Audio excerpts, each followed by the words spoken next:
Hello, I'm Theo Andrew, News Editor at ETF Stream, and here is your 2023 roundup of performance, flows, and the biggest stories from the European ETF market.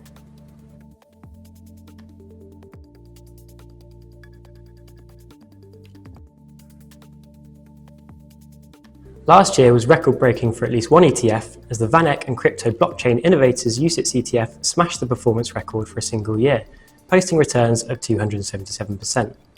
The crypto-correlated equity ETF was boosted by the Federal Reserve's interest rate hike pause and the anticipated approval of a spot Bitcoin ETF in the US.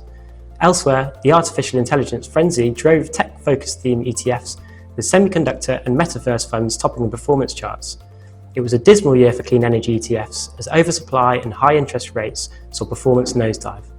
Investors in China tech were also caught offside, with deflationary pressures and the property market troubles intensifying poor performance. Core equities continue to be the most popular asset class in 2023, with the 65 billion iShares Core MSCI World UCITS ETF topping the flows table for the third year running. Unsurprisingly, investors continue to pile into US equities, undeterred by overconcentration fears. Bonds posted their strongest yearly inflows on record, gathering 65 billion over the year. The biggest beneficiary was the iShares Core Euro Corporate Bond UCITS ETF, booking inflows of 5 billion. Fund flops for the year include several smart beta ETFs, such as the Spider S&P US Dividend Aristocrats UCITS ETF and the iShares Edge MSCI USA Value Factor UCITS ETF, as a result of their growth stock underweight. Mid-duration Treasury ETFs also sold off as investors opted for a barbell approach in a bid to manage interest rate risks. BlackRock's iShares once again dominated issuer inflows, pulling in a total of 70 billion. Xtrackers inflows totaled 22 billion for the year, marking a huge turnaround for the 3 billion outflows the German asset manager had in 2022, and further closing the gap on a Monday in the battle for second spot.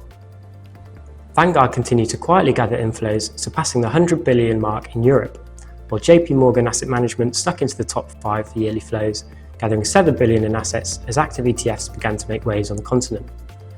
Fixed income giant PIMCO saw the largest outflow, followed by WisdomTree and UBS Asset Management. The biggest stories of the year were dominated by the return of the ETF price war and new market entrants. The acquisition of Rise ETF by Cathie Wood's ARK in September paved the way for the Star Fund Manager's entry into Europe.